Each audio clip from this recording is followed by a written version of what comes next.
Number 39, GL5116SB, SV206. Brought to you by admin level patron Carrie Bernstein.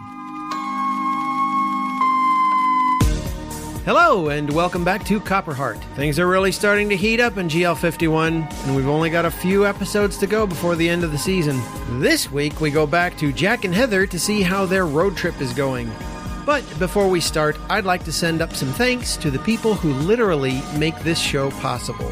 Thank you to all of our patrons. Thank you Alex Woods, Andrew Benazee, Andy Chambers, Anton and Kevin, Bard Stein, Bob Graff, Brad Goupel, Brooks Bigley, Carrie Bernstein, Dwayne Farver, Emily Harrington, Ethan Richards, Jared Smith, Johnny Boy, Kathleen Street, McAngus, Martin Saville, Martin Drew, Matthew Armstrong, Michael Velez, Naris Howell, Shipper's List, Sholem West, Shosuro Ajo, Tyler Corder, Tracy Dickens, Trish Stuff, Veronica Ramirez, Vincent Alexander, William Chavez, William Gilbert, Zachary, and Zoe McCaden.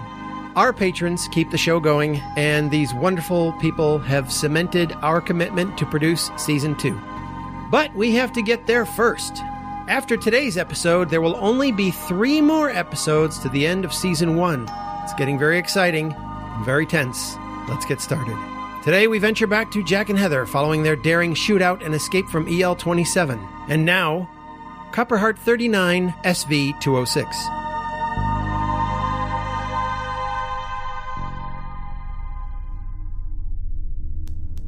This program contains mature language and situations. Please see our show notes for an advisory specific to this episode.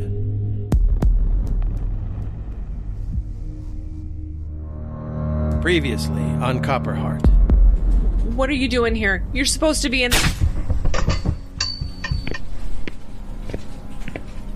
If you really think that's necessary... What are... No!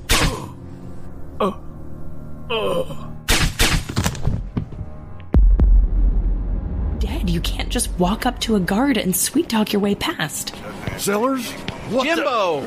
Hey, remember when you took my dog? I was just wondering if... Whoa!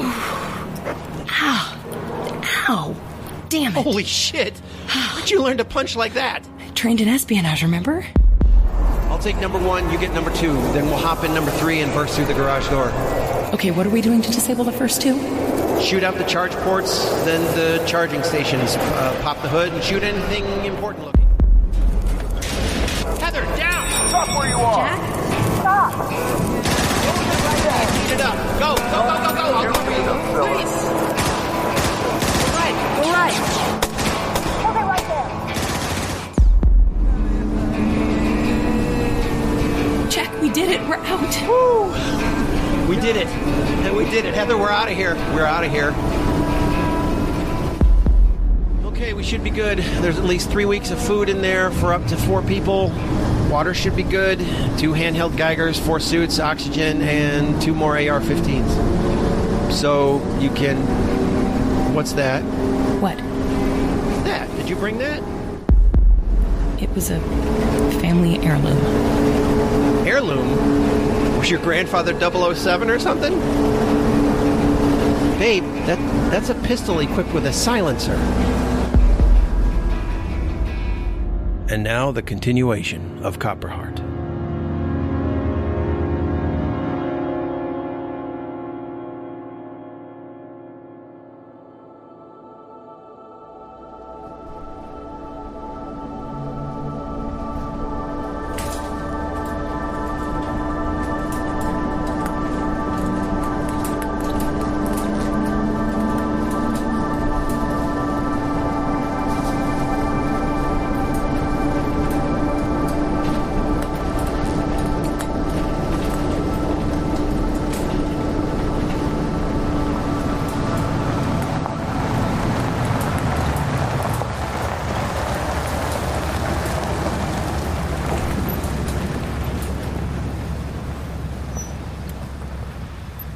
Whew. Well, here we are. Where we are. I don't see anything except flattened earth, a few snapped phone poles, and some long dead trees all scorched. Well, the last checkpoint with Paris brought us down 99 towards Severy, Kansas. Looks like we're finally out of the snow. So that's about 500 miles? Probably more like 600. Oh, I don't think we've gone that far. Actually, Heather is correct, Jack. Severy is 606 miles from EL27, and with the anticipation of difficult travel through the mountains on the last leg of our journey, I would say that we are at the chronological midway point to GL51. Barring any unforeseen disasters, we could probably get there by tomorrow. Considering what we're heading toward, I'd suggest we camp out somewhere and time our arrival for the morning, maybe the day after tomorrow. I don't want to rush it through the mountains. Agreed. So why'd you bring us off 54 this far south? For starters, we passed a town called Climax. You were sleeping through that, so I missed out on hearing your delightful snorting giggles. Haha, I happen to have a deviated septum. Paris, tell Jack the real reason we came this way. Severy, Kansas is home to USRB Sierra Victor 206. I don't know, Heather. You think that's such a good idea? I mean, guaranteed by now Hanover's got the entire remnant of the U.S. Army out looking for us by now. Doubtful. What about comms?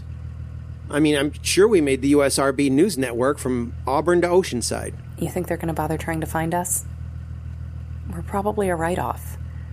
In any case, we need to replace that battery, and it wouldn't hurt if 206 has preserved fuel to spare. I don't like it. You know, we're less than 100 miles to Wichita. We should just go there and dig for supplies. No, it'll be pitch dark. We're not going to try driving this thing through the dark. We'll check in at SV206 before we consider the next alternative. Heather, no, please.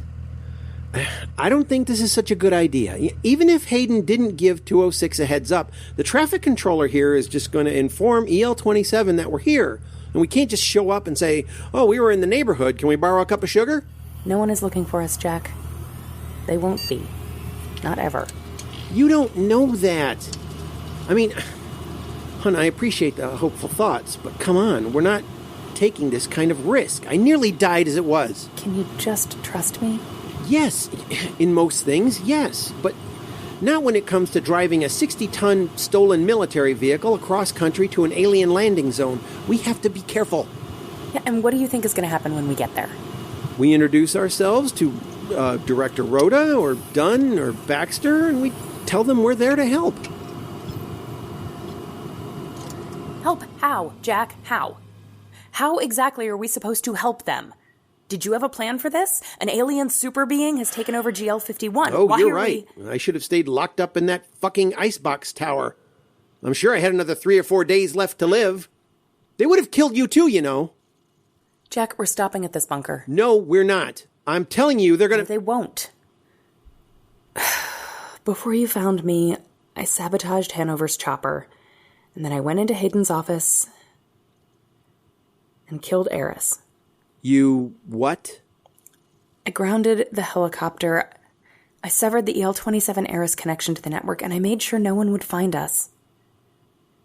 When they turn Eris back on, they'll have a Paris just like ours with no connection to outside units. And there will be no record of us and no record of Project Silverbox. So what? Hayden or Hanover will just turn it back on and they'll use their skeevy tricks to find us just like they did when... They're dead. What? What? Hayden and Hanover are dead, Jack. Heather. I'm sorry. It's the truth.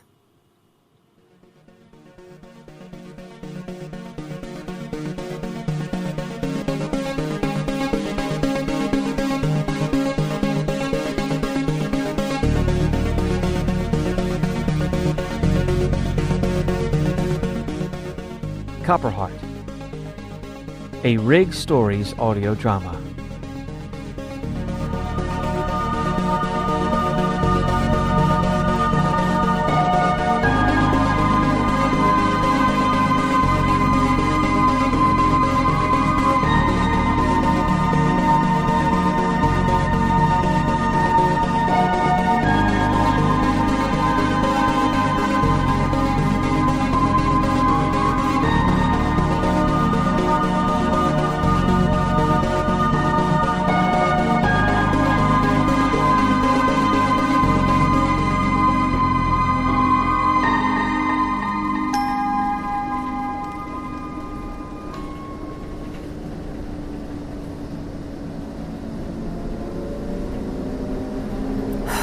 have to talk to me, Jack.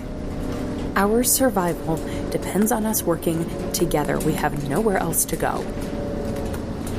Well, we certainly can't go back home now, can we? I'm never going to see Karen again. Are you fucking serious?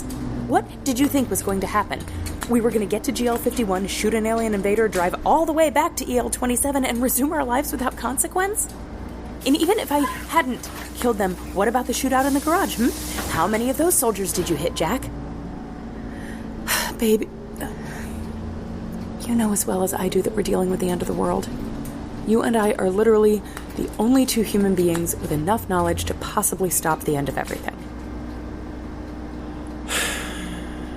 So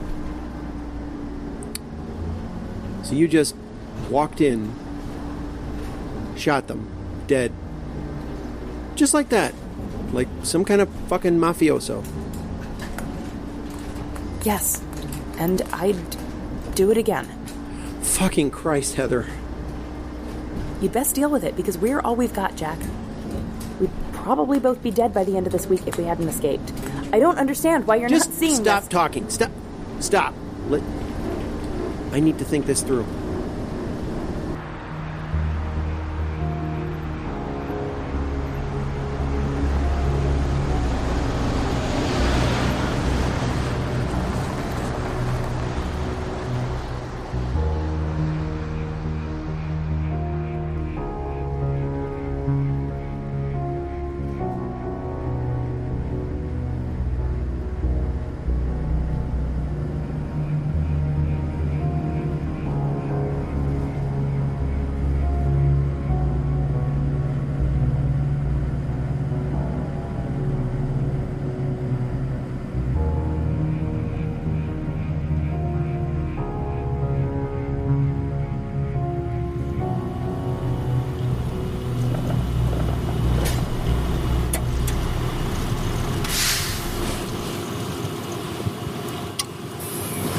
Where are you going?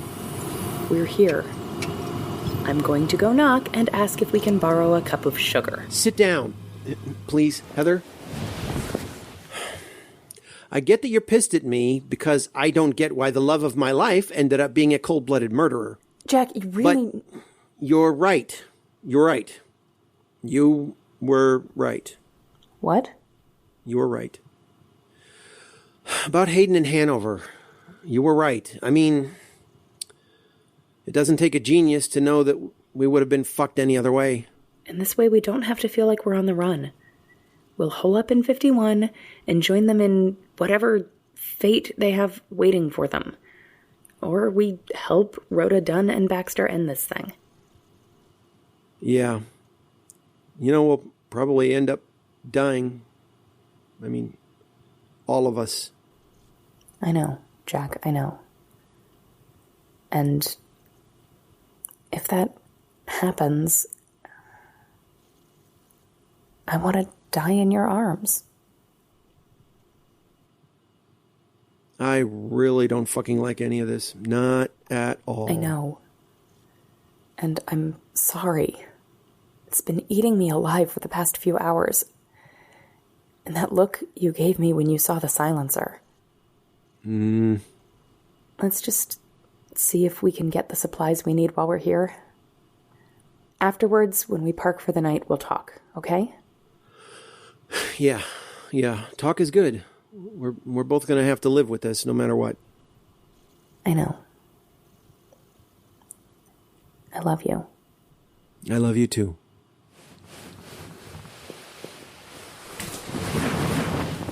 Paris, do we have a radiation reading outside? I do. 25,000 millirems. Can you dumb that down? How much radiation are we talking about? 25,000 millirems is approximately the equivalent of radioactive exposure experienced by astronauts during each space mission. Wait, are you sure, Paris? I mean, that's low. Oh, it doesn't make sense. I have been spot-checking radiation levels as we travel. The levels have dropped significantly since we left EL27, though heavy pockets, or storms, of extreme radiation may still occur. But we'll be safe out here without our suits? You sure? As long as you don't remain outside for more than 97 days. Yes.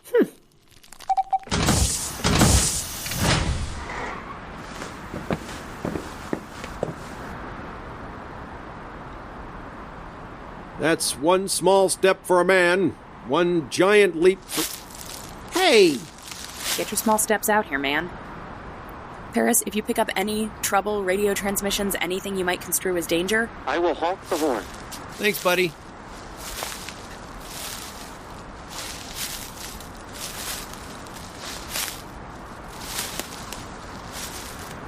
It's like an old barn. Yeah, with titanium shiplap.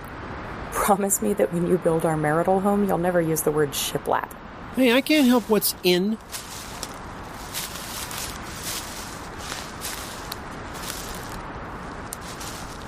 Try the intercom. Here goes nothing. SV206, come in. Anybody home? Anybody there? Hello? Probably a broken comm system. Maybe.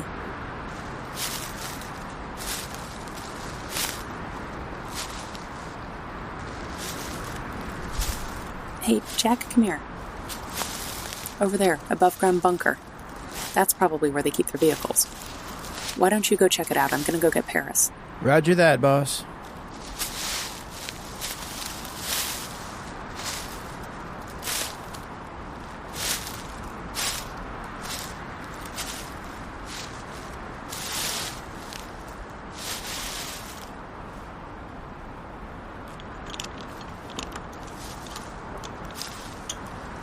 See any way in?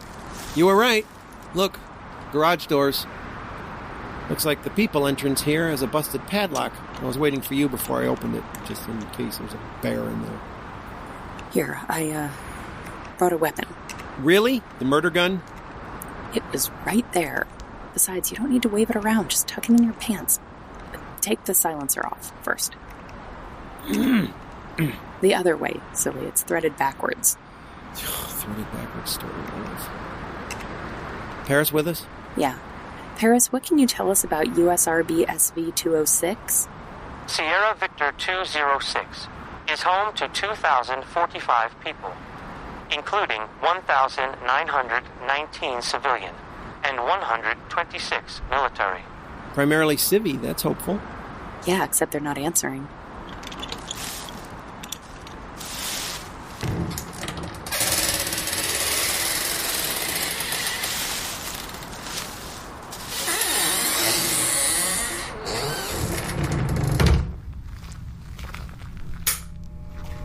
Still has power, but yeah. Oh, you've got to be kidding. 8 snowmobiles and 2 golf carts. Civvies. What's that humming back there? Think it's full of steaks? Careful opening that. It's covered in OSHA warnings. Right. Eureka! Oh, beautiful batteries. Yeah, but it's like only 2 of the industrial-sized ones that'll fit the Titanic out there. Will that be enough? Well, it depends on how steep the mountain roads go and if we're running on 100% electrical by then. I'll grab the dolly and load these up. I'll get it. So, Paris, what did they have here as far as an AI? According to my records, SV206 was home to an archive resource information system backup module. Ooh, that might be handy to tap into. What good will the last backup be? What do you think the chances are Hayden slapped a CDS on it? Yeah, good point.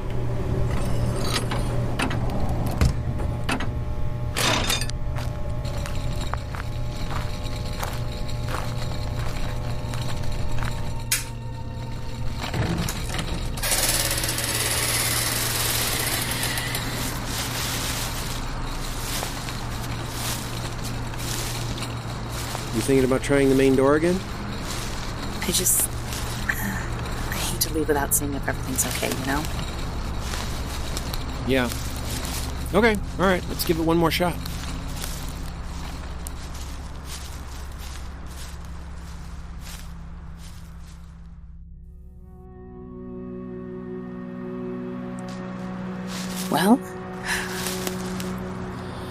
Well, from the long shot department. Hey, Paris, you wouldn't happen to have the key code to enter USRB SV206, would you? The access code to the main door at Sierra Victor 206 is 231084. holy crap. Shit. Try it. 231084. Oh, God. Oh, my God. Close it. Oh, Shit, God, what man. the fuck? Oh, God. What the hell was that? Oh, I think you know, Jack. All of them? You want to put the hazmat suits on and go have a look? Do you? The Eris backup was just a curiosity, and I doubt they'll have fuel down there. Yeah. Let's get going.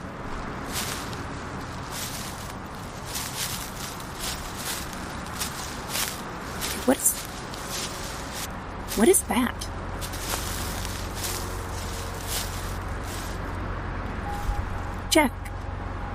Jack, come look at this. What is... Whoa! Did we knock that big-ass sign down coming in? I didn't feel anything. No, but it would have taken a Tam V to take out a sign that big, and if it was us, it would have been from the other way. Look, treads. Holy shit. Yep, definitely looks like someone boogied out of here at some point. Tracks head off that way, but then they disappear. Hopefully not the way we're heading. Paris, what's the next closest USRB to this location? USRB Charlie Bravo 26 is located approximately 238 miles to the east in Canner Bluffs, Missouri. 26 is our sister bunker. Maybe the survivors of whatever happened here went there. Maybe. Jack, I want to get out of here. We should be able to make it past Wichita before dark if we hurry. Yeah. And in case that rover's heading our way, we'll just take it slow and easy, have Paris monitor the radio traffic if any exists. Come on, let's go. What if we run into them? Well, considering what's down in that bunker, I suggest we take a different route. Yeah. Let's go.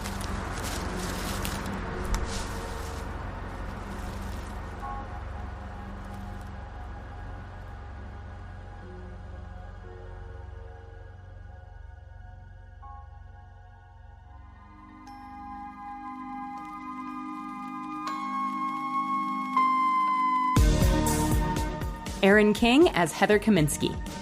David Steele as Eris. Michael Rigg as Staff Sergeant Sellers. You've been listening to Copperheart, a Rigg Stories audio drama. The music and title theme were composed and performed by the awesomely talented Astral Fog. Please check out the Maestro on iTunes or Spotify. That's Astral Fogg. We're coming into the final stretch of Season 1, and it's going to be a crazy time.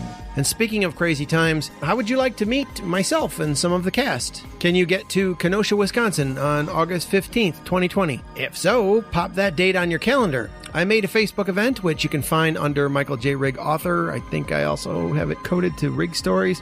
I don't know how things work. Friends, fans, and some of the cast from Copperheart and the Steamrollers Adventure Podcast will be gathering at the Bristol Renaissance Fair that Saturday. It's steampunk weekend, and there's always lots to see and do. The cosplay is crazy. I've never missed a steampunk invasion. It's a good time. Tune in to Copperheart next week to find out what's going to happen now that the visitor is dead.